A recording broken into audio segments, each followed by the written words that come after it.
Welcome to Commerce Classes.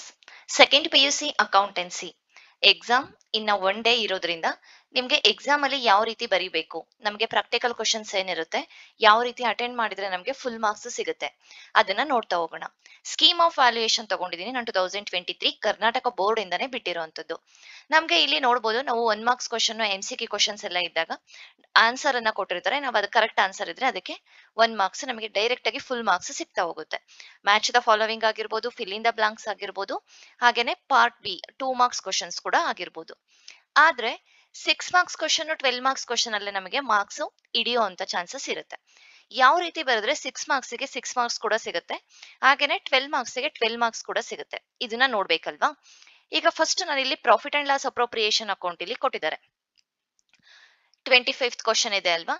ಇಲ್ಲಿ ನಾವು first ಬರೆಯುವಾಗ ಕ್ವಶನ್ ನಂಬರ್ ಅನ್ನ ಹಾಕ್ಬೇಕು. ಅದಾದ್ಮೇಲೆ profit and loss appropriation account for the year ended, ಆ ಒಂದು ಕ್ವಶನ್ ಅಲ್ಲಿ ಏನೊಂದು ಡೇಟ್ ಅನ್ನ ಕೊಟ್ಟಿರ್ತಾರೆ ಆ ಡೇಟ್ ಅನ್ನ ಹಾಕ್ಬೇಕಾಗುತ್ತೆ. ಹಾಗೆ ಡೆಬಿಟ್ ಸೈಡ್, ಕ್ರೆಡಿಟ್ ಸೈಡ್ ನಾವು ಇದನ್ನ ಮೆನ್ಷನ್ ಮಾಡ್ಬೇಕಾಗುತ್ತೆ. ಅದಾದ್ಮೇಲೆ ನೀಟಾಗಿ ನಾವು ಕಾಲಮ್ಸ್ ಅನ್ನ ಹಾಕ್ಬೇಕು. ಎಲ್ಲೂ ಕೂಡ ಜಾಸ್ತಿ ಕಾಟು ಚಿತ್ತು ಮಾಡೋದಕ್ಕೆ ಹೋಗ್ಬೇಡಿ. ಅಂದ್ರೆ ಬರೆಯೋದು ಮತ್ತೆ ಅದನ್ನ ಕಾಟ್ ಮಾಡ್ಬಿಟ್ಟು ಮತ್ತೆ ಬರೆಯೋದು, ಆ ರೀತಿ ಮಾಡಿದಾಗ ಅದು ನೋಡೋದಕ್ಕೂ ಕೂಡ ಚೆನ್ನಾಗಿ ಕಾಣೋದಿಲ್ಲ. ಸೊ ನೀಟಾಗಿ ಸ್ವಲ್ಪ ಅದನ್ನ ನಾವ್ ಏನ್ ಓದಿರ್ತೀವಿ ಅದನ್ನ ನೀಟಾಗಿ ಪ್ರೆಸೆಂಟ್ ಮಾಡ್ತಾ ಹೋಗ್ಬೇಕಾಗುತ್ತೆ. ಈಗ 25th ಕ್ವಶನ್ ಏನು, ಅದು ನಾವ್ ಯಾವ ಕ್ವಶನ್ ಅಟೆಂಡ್ ಮಾಡ್ತಾ ಇದೀವಿ ಅಲ್ಲಿ ಯಾವ ಡೇಟ್ ಕೊಟ್ಟಿದ್ದಾರೆ ಅದು ಹಾಕ್ಬೇಕು. ಡೆಬಿಟ್ ಸೈಡ್, ಕ್ರೆಡಿಟ್ ಸೈಡ್ ನೀಟಾಗಿ ಪೆನ್ಸಿಲ್ ಸ್ಕೇಲ್ ನ ಯೂಸ್ ಮಾಡ್ಬಿಟ್ಟು ಕಾಲಮ್ಸ್ ಅನ್ನ ಹಾಕಿ. ಈ ರೀತಿ ನೀವು ಇದ್ದಾಗ ನಿಮ್ಗೆ ಔಟ್ ಆಫ್ ಫುಲ್ ಮಾರ್ಕ್ಸ್ ಸಿಗುತ್ತೆ. 6 ಮಾರ್ಕ್ಸ್ ಗೆ 6 ಮಾರ್ಕ್ಸ್ ಸಿಗೋವಂಥದ್ದು. ನೆಕ್ಸ್ಟ್ ನಾವಿಲ್ಲಿ ಗೇನ್ ರೇಷಿಯೋ ನೋಡ್ಬೋದು. ಗೇನ್ ರೇಷಿಯೋ ಕೇಳಿದರೆ ಆ ಒಂದು ಇದರಲ್ಲಿ ನಮಗೆ ಇಲ್ಲಿ ಸ್ಯಾಕ್ರಿಫೈಸ್ ರೇಷಿಯೋ ಕೇಳ್ಬೋದು, ಗೇನ್ ರೇಷಿಯೋ ಕೇಳ್ಬೋದು, ಅಥವಾ NPSR ಅಡ್ಮಿಷನ್ ಚಾಪ್ಟರ್ ಅಲ್ಲಿ ಆಗಿರ್ಬೋದು ಅಥವಾ ರಿಟೈರ್ಮೆಂಟ್ ಚಾಪ್ಟರ್ ಅಲ್ಲಿ ಆಗಿರ್ಬೋದು. ಯಾವುದೇ ಒಂದು ಕ್ವಶನ್ ಕೇಳಿದಾಗ ಇಲ್ಲಿ ನೋಡಿ ನಮಗೆ 6 ಮಾರ್ಕ್ಸ್ ಯಾವ್ಯಾವ ರೀತಿ ಅಲರ್ಟ್ ಆಗಿದೆ ಅನ್ನೋದು ಗೊತ್ತಾಗ್ತಾ ಹೋಗುತ್ತೆ. 1 ಮಾರ್ಕ್ಸ್ ಏನಿರುತ್ತೆ, ಫಸ್ಟ್ ಇಲ್ಲಿ ಗಿವನ್ ಇನ್ಫಾರ್ಮೇಶನ್ ಕೊಟ್ಟಿದ್ದಾರೆ. Calculation of gain ratio of Lakshmi and Pooja ಅಂತ ಇದೆ ಹೆಡ್ಡಿಂಗ್. ನಮಗೆ ಆ ಕ್ವಶನ್ ಅಲ್ಲಿ ಯಾವ ಒಂದು ನೇಮ್ ಅನ್ನ ಕೊಟ್ಟಿರ್ತಾರೆ ಅದನ್ನ ನಾವು ಹಾಕೋಬೇಕಾಗುತ್ತೆ.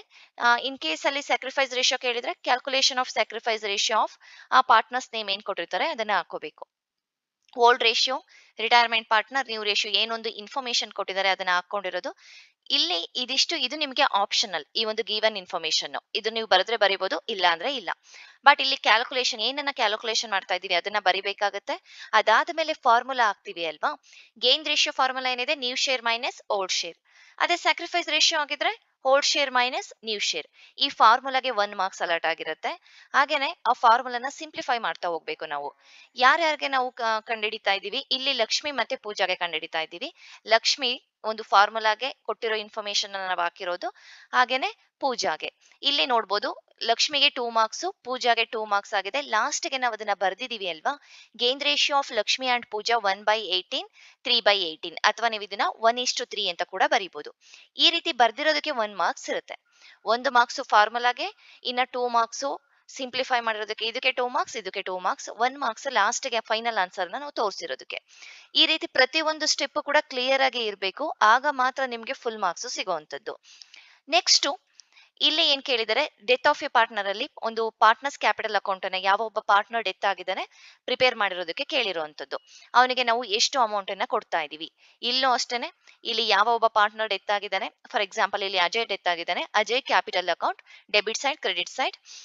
ಇಲ್ಲಿ ಪರ್ಟಿಕ್ಯುಲರ್ ಅಮೌಂಟ್ ನೀಟಾಗಿ ಕಾಲಮ್ಸ್ ಹಾಕಿರ್ಬೇಕು. ನೀಟಾಗಿ ಬರೆದಾಗ ಇರೋದೇ ಇಷ್ಟು. ಇದು ತುಂಬಾ ಸಿಂಪಲ್ ಆಗಿರುವಂತ ಚಾಪ್ಟರ್. 6 ಮಾರ್ಕ್ಸ್ ಗೆ 6 ಮಾರ್ಕ್ಸ್ ನಿಮಗೆ ಫುಲ್ ಸಿಗುತ್ತೆ. Next journal entries. ಈ ರೀತಿ ಕೇಳಿದಾಗ ಜರ್ನಲ್ ಎಂಟ್ರೀಸ್ ಅಲ್ಲೂ ಅಷ್ಟೇ ನೀವ್ ಏನ್ ಮಾಡ್ಬೇಕು ಅಂದ್ರೆ 12 ಮಾರ್ಕ್ಸ್ ಸಿಗಾದ್ರೂ ಕೇಳಿ, 6 ಮಾರ್ಕ್ಸ್ ಸಿಗಾದ್ರೂ ಕೇಳಿ. ಓಕೆ, ಜರ್ನಲ್ ಎಂಟ್ರೀಸ್ಗೆ ಯಾವ ಒಂದು ನೇಮ್ ಇದೆ ಆ ಒಂದು ಅಕೌಂಟ್ ನೇಮ್ ಅನ್ನ ಹಾಕ್ಬೇಕು. Date, particular, LF, debit, credit. ಇಲ್ಲಿ ಪ್ರತಿಯೊಂದು ಜರ್ನಲ್ ಎಂಟ್ರೀಸ್ ಆದ ತಕ್ಷಣ ಒಂದು ಲೈನ್ ಅಲ್ಲಿ ನಾವು ಕ್ಲೋಸ್ ಮಾಡಬೇಕು ಪರ್ಟಿಕ್ಯುಲರ್ ಕಾಲಮ್ ಅನ್ನ. ಓಕೆ, ಹಾಗೆ ನೆರೇಷನ್ ಕೂಡ ನೀವು ಬರೀಬೇಕಾಗತ್ತೆ. ಈ ರೀತಿ ಪ್ರತಿಯೊಂದು ಕಾಲಮ್ ಅನ್ನ ನೀವು ಕ್ಲೋಸ್ ಮಾಡಬೇಕು. 6 ಮಾರ್ಕ್ಸ್ ಇರುವಂತದ್ದು. Next statement of profit and loss account for the year ended 31/3/2022. Companies act 2013 ಪ್ರಕಾರ ಕೇಳಿರುವಂತದ್ದು. ಆಗ ನಿಮ್ಗೆ ಇಲ್ಲೂ ಅಷ್ಟೇನೆ ಕಾಲಮ್ಸ್ ಏನಿದೆ ನೀಟಾಗಿ ಕಾಲಮ್ಸ್ ಅನ್ನ ಹಾಕ್ಬೇಕಾಗತ್ತೆ. ಹಾಗೇನೆ ಇಲ್ಲೇನ್ ಮಾಡಿದರೆ, ಇಲ್ಲಿ ನೋಟ್ ಇದೆ. 4 ಮಾರ್ಕ್ಸ್ ನೀವು ಇಲ್ಲಿ ಏನೊಂದು ಆನ್ಸರ್ ಬರ್ದಿದ್ದೀರಾ ಅದಕ್ಕೆ ಅಲರ್ಟ್ ಆಗಿದೆ. ಇನ್ನ 2 ಮಾರ್ಕ್ಸ್ ನೋಟ್ ಅನ್ನ ಬರ್ದಿರೋದಕ್ಕೆ ಇರುವಂತದ್ದು. ನೋಟ್ ಅಷ್ಟೇ, ಇಲ್ಲಿ ಕ್ವಶನ್ ಅಲ್ಲಿ ಏನಾದ್ರು ನೋಟ್ ನೀವು ಬರೆಯೋ ರೀತಿ ಇದ್ದಾಗ ಇಲ್ಲಿ ಯಾವ್ದಕ್ ನೋಟ್ ಬಂದಿದೆ ನೋಡಿ, finance cost, interest on debenture, interest on borrowings ಎರಡನ್ನು ನಾವು ಆಡ್ ಮಾಡ್ಬಿಟ್ಟು ಇಲ್ಲಿ ಫೈನಾನ್ಸ್ ಕಾಸ್ಟ್ ಅಂತ ಹಾಕಿದೀವಿ. ಇದು ನೋಟ್ ನಂಬರ್ 1. ಈ ರೀತಿ ಇದ್ದಾಗ ನಾವು ಕೆಳಗಡೆ ನೀಟಾಗಿ ನೋಟನ್ನ ಬರಿಬೇಕಾಗತ್ತೆ. ನೋಟ್ಗೂ ಕೂಡ ಮಾರ್ಕ್ಸ್ ಇರುತ್ತೆ, ಅದನ್ನ ನೆನ್ಪಿಟ್ಕೋಬೇಕು. ನೆಕ್ಸ್ಟ್ ಇಲ್ಲೇನಾಗಿದೆ, ಒಂದು ರೇಷಿಯೋಸ್ ಮೇಲೆ ಇರುವಂತದ್ದು. ಈಗ 6 ಮಾರ್ಕ್ಸ್ಗೆ ರೇಷಿಯೋಸ್ ಮೇಲೆ ಬರೋದಿಲ್ಲ, ಇದು 2023. ನಾನು ಯಾವ ರೀತಿ ಬರೆದ್ರೆ ನಿಮ್ಗೆ ಫುಲ್ ಮಾರ್ಕ್ಸ್ ಸಿಗುತ್ತೆ ಅಂತ ಹೇಳ್ತಾ ಇರೋದು. 12 ಮಾರ್ಕ್ಸ್ ಕ್ವಶನ್ಸ್ ಅನ್ನ ನೋಡೋಣ. ನೆಕ್ಸ್ಟ್ 12 ಮಾರ್ಕ್ಸ್ ಕ್ವಶನ್ ಅಲ್ಲಿ ಯಾವ ರೀತಿ ಇರುತ್ತೆ, ನಿಮ್ಗೆ admission chapter, retirement chapter and ಒಂದು dissolution of the partnership firm. Admission ಅಥವಾ ರಿಟೈರ್ಮೆಂಟ್ ಅಲ್ಲಿ ಒಂದು ಕ್ವಶನ್ ಇರುತ್ತೆ, ಹಾಗೇನೆ ಡಿಸೊಲ್ಯೂಷನ್ ಅಲ್ಲಿ ನಿಮ್ಗೆ ಒಂದು ಕ್ವಶನ್ ಇರುತ್ತೆ 12 ಮಾರ್ಕ್ಸ್ ಗೆ. ಇಲ್ಲಿ ನೀವು revaluation account, partners capital account, ಹಾಗೇನೆ ಹೊಸ ಒಂದು ಬ್ಯಾಲೆನ್ಸ್ ಶೀಟ್ ಅನ್ನ ಪ್ರಿಪೇರ್ ಮಾಡ್ತೀರಾ. ಅಡ್ಮಿಷನ್ ಅಲ್ಲಿ ಹೋದ್ರೂ ಅಷ್ಟೇನೆ, ಒಂದು ರಿಟೈರ್ಮೆಂಟ್ ಅಲ್ಲಿ ಆದ್ರೂ ಅಷ್ಟೇನೆ. ಇಲ್ಲಿ ನಿಮ್ಗೆ ರಿವ್ಯಾಲ್ಯೂಯೇಷನ್ ಅಕೌಂಟ್ಗೆ ಒಂದಿಷ್ಟು ಮಾರ್ಕ್ಸ್ ಅಲರ್ಟ್ ಆಗಿರುತ್ತೆ, ಹಾಗೆ ಪಾರ್ಟ್ನರ್ಸ್ ಕ್ಯಾಪಿಟಲ್ ಅಕೌಂಟ್ಗೆ, ಹಾಗೇನೆ ಲಯಬಿಲಿಟೀಸ್ಗೂ ಕೂಡ, ಒಂದು ಬ್ಯಾಲೆನ್ಸ್ ಶೀಟ್ಗೂ ಕೂಡ ಮಾರ್ಕ್ಸ್ ಸಪರೇಟ್ ಆಗಿ ಅಲರ್ಟ್ ಆಗಿರುತ್ತೆ. ನೀವು ಇಲ್ಲಿವರೆಗೂ ಕರೆಕ್ಟ್ ಆಗಿ ಮಾಡಿದಿರಾ, ಇಲ್ಲಿ ಬ್ಯಾಲೆನ್ಸ್ ಶೀಟ್ ತಪ್ಪಾಗಿದೆ ಅಂತ ಹೇಳಿದ್ರೆ ಎಲ್ಲದರಿಂದನೂ ನಿಮಗೆ ಮಾರ್ಕ್ಸ್ ಕಟ್ ಮಾಡೋದಿಲ್ಲ. ರಿವ್ಯಾಲ್ಯೂಯೇಷನ್ ಅಕೌಂಟ್ ಸರಿಯಾಗಿದೆಯಾ, ಅದರ ಆನ್ಸರ್ ಸರಿ ಬಂದಿದೆಯಾ, ಅದಕ್ಕೆ ಏನ್ ಮಾರ್ಕ್ಸ್ ಅಲರ್ಟ್ ಆಗಿರುತ್ತೆ ಅದಕ್ಕೆ ಸಿಗುತ್ತೆ. ಹಾಗೇನೆ ಪಾರ್ಟ್ನರ್ಸ್ ಕ್ಯಾಪಿಟಲ್ ಅಕೌಂಟ್ ಅಷ್ಟೇನೆ, ಬ್ಯಾಲೆನ್ಸ್ ಶೀಟ್ ಕೂಡ ಅಷ್ಟೇನೆ. ನೆಕ್ಸ್ಟ್ ಒಂದು ಡಿಸೊಲ್ಯೂಷನ್ ಆಫ್ ಪಾರ್ಟ್ನರ್ಶಿಪ್ ಫರ್ಮ್, ಇದ್ರಲ್ಲೂ ಅಷ್ಟೇನೆ ಒಂದು ಫರ್ಮ್ ಕಂಪ್ಲೀಟ್ ಆಗಿ ಕ್ಲೋಸ್ ಆಗುವಾಗ ನಾವು ಒಂದು ರಿಯಲೈಸೇಷನ್ ಅಕೌಂಟ್ ಅನ್ನ ಪ್ರಿಪೇರ್ ಮಾಡ್ತೀವಿ, ಪಾರ್ಟ್ನರ್ಸ್ ಕ್ಯಾಪಿಟಲ್ ಅಕೌಂಟ್ ಅನ್ನ ಪ್ರಿಪೇರ್ ಮಾಡ್ತೀವಿ, ಹಾಗೇನೆ ಕ್ಯಾಶ್ ಆರ್ ಬ್ಯಾಂಕ್ ಅಕೌಂಟ್ ಅನ್ನ ಪ್ರಿಪೇರ್ ಮಾಡ್ತೀವಿ. ಈ ಚಾಪ್ಟರ್ ಅಲ್ಲಿ ನಮಗೆ ರಿಯಲೈಸೇಷನ್ ಅಕೌಂಟ್ ವೆರಿ ಇಂಪಾರ್ಟೆಂಟ್. ತುಂಬಾನೇ ಒಂದು ಎಲ್ಲಾ ಇನ್ಫಾರ್ಮೇಶನ್ ನಾವಿಲ್ಲಿ ಹಾಕ್ತಿವಿ. ಅಸೆಟ್ಸ್ ಆಗಿರ್ಬೋದು, ಲಯಬಿಲಿಟೀಸ್ ಆಗಿರ್ಬೋದು, ಅಸೆಟ್ಸ್ ನಾವು ಸೇಲ್ ಮಾಡ್ತಾ ಇರೋದಾಗಿರ್ಬೋದು, ಲಯಬಿಲಿಟೀಸ್ ನ ಕ್ಲಿಯರ್ ಮಾಡ್ತಾ ಇರೋದಾಗಿರ್ಬೋದು. ಯಾರಾದ್ರೂ ಒಬ್ಬ ಪಾರ್ಟ್ನರ್ ಅಸೆಟ್ ನ ತಗೊಂಡೋದ್ರೆ, ಯಾರಾದ್ರೂ ಒಬ್ಬ ಪಾರ್ಟ್ನರ್ಸ್ ಲಯಬಿಲಿಟಿನ ತಗೊಂಡೋದ್ರೆ, ಎಲ್ಲದೂ ಕೂಡ ನಾವು ರಿಯಲೈಸೇಷನ್ ಅಕೌಂಟ್ ಅಲ್ಲೇ ತೋರಿಸ್ತೀವಿ. ಹಾಗಾಗಿ ಇದಕ್ಕೆ 6 ಮಾರ್ಕ್ಸ್ ಅಲರ್ಟ್ ಆಗಿರುತ್ತೆ. ಓಕೆ, 12 ಮಾರ್ಕ್ಸ್ ಇದೆ ಅಂತ ಹೇಳಿದ್ರೆ 6 ಮಾರ್ಕ್ಸ್ ನಿಮಗೆ ರಿಯಲೈಸೇಷನ್ ಅಕೌಂಟ್ಗೆ ಅಲರ್ಟ್ ಆಗಿರುತ್ತೆ, ಕರೆಕ್ಟ್ ಆಗಿ ಮಾಡ್ಬೇಕಾಗತ್ತೆ. ಹಾಗೆ ನಿಮ್ಗೆ 2 ಮಾರ್ಕ್ಸ್ ಕ್ವಶನ್ ಅಲ್ಲಿ ಅಥವಾ 1 ಮಾರ್ಕ್ ಕ್ವಶನ್ ಅಲ್ಲಿ ಈ ಜರ್ನಲ್ ಎಂಟ್ರೀಸ್ ಕೂಡ ಹೆಲ್ಪ್ ಆಗುತ್ತೆ. ಒಂದು ರಿಯಲೈಸೇಷನ್ ಅಕೌಂಟ್ ಅನ್ನ ಯಾವ ರೀತಿ ಕ್ಲೋಸ್ ಮಾಡ್ತೀರಾ, ಅಥವಾ ಒಂದು ಮೇಲ್ಗಡೆ ನಾವು ನೋಡಿದಾಗ ಅಡ್ಮಿಷನ್ ಅಲ್ಲಿ ರಿವ್ಯಾಲ್ಯೂಯೇಷನ್ ಅಕೌಂಟ್ ಅನ್ನ ಯಾವ ರೀತಿ ಕ್ಲೋಸ್ ಮಾಡ್ತೀರಾ. ಓಕೆ, ಹಾಗೇನೆ ಒಂದು ಪಾರ್ಟ್ನರ್ ಅಸೆಟ್ ನ ತಗೊಂಡೋದ್ರೆ ಜರ್ನಲ್ ಎಂಟ್ರಿ ಏನಾಗುತ್ತೆ, ಲಯಬಿಲಿಟೀಸ್ ನ ತಗೊಂಡೋದ್ರೆ ಜರ್ನಲ್ ಎಂಟ್ರೀಸ್ ಏನಾಗುತ್ತೆ. ನೀವು ಈ ಒಂದು 12 ಮಾರ್ಕ್ಸ್ ಪ್ರಾಬ್ಲಮ್ ನ ಕರೆಕ್ಟ್ ಆಗಿ ನೋಡ್ಕೊಂಡಿದ್ದೀರಾ ಅಂತ ಹೇಳಿದ್ರೆ ಥಿಯರಿಗೂ ಕೂಡ ನಿಮ್ಗೆ ಹೆಲ್ಪ್ ಆಗುತ್ತೆ. Partners capital account and cash or bank account ಇದಕ್ಕೂ ಕೂಡ ಸಪರೇಟ್ ಆಗಿ ಇರುತ್ತೆ.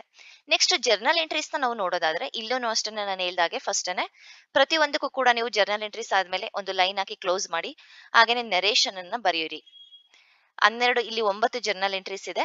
ಇಲ್ಲಿ ಒಂದು ಸಿಂಪಲ್ ಜರ್ನಲ್ ಎಂಟ್ರಿ ಒಂದೊಂದು ಇದಿದೆ ಅಲ್ವಾ, bank account data to preference shares allotment, ಈ ರೀತಿ ಸಿಂಪಲ್ ಆಗಿ ಎರಡೇ ಲೈನ್ ಅಲ್ಲಿ ಇರುತ್ತಲ್ಲ, ಇದಕ್ಕೆ 1 ಮಾರ್ಕ್ಸ್ ಅಲರ್ಟ್ ಆಗಿರುತ್ತೆ.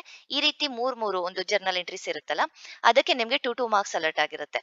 ಟೋಟಲ್ 12 ಮಾರ್ಕ್ಸ್ ಇರುವಂತದ್ದು ಜರ್ನಲ್ ಎಂಟ್ರೀಸ್ ಅಲ್ಲಿ ಸೇಮ್ ಇದಕ್ಕೂ ಕೂಡ ಅಪ್ಲೈ ಆಗುತ್ತೆ ಡಿಬೆಂಚರ್ಸ್ ಅಲ್ಲೂ.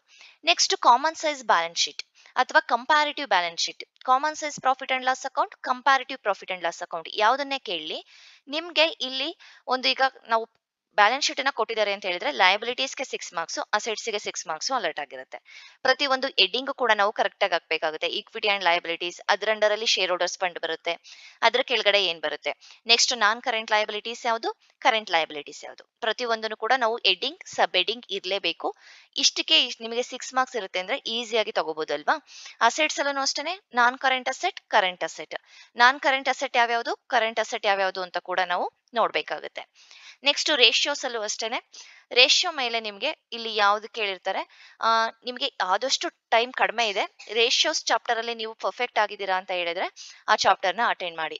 ಇಲ್ಲ ನಿಮ್ಗೆ ಬೇರೆದೇನೆ ತುಂಬಾ ಈಸಿ ಇದೆ ಅಲ್ವಾ, ಅಡ್ಮಿಷನ್ ಅಥವಾ ರಿಟೈರ್ಮೆಂಟ್ ಅಲ್ಲಿ ಒಂದು, ಡಿಸೊಲ್ಯೂಷನ್ ಅಲ್ಲಿ ಒಂದು, common size or comparative balance sheet ಅಲ್ಲಿ ಒಂದು, ನೀವು ಇದನ್ನ ಒಂದು ಪಕ್ಕ ಆಗಿದ್ದೀರಾ ಅಂತ ಹೇಳಿದ್ರೆ ಅದರಲ್ಲೇ 3 ಕ್ವಶನ್ಸ್ ಅಟೆಂಡ್ ಮಾಡಬಹುದು. 6 ಕ್ವಶನ್ ಕೊಟ್ಟಿರ್ತಾರೆ, ನೀವು ಅದರಲ್ಲಿ ಯಾವ್ದಾದ್ರೂ 3 ಕ್ವಶನ್ಸ್ ಮಾತ್ರ ಅಟೆಂಡ್ ಮಾಡೋದಕ್ಕಿರುವಂತದ್ದು. ಸೊ ನಿಮ್ಗೆ ಯಾವ್ದು ಈಸಿ ಇರುತ್ತೆ ಅದನ್ನ ಅಟೆಂಡ್ ಮಾಡಿ.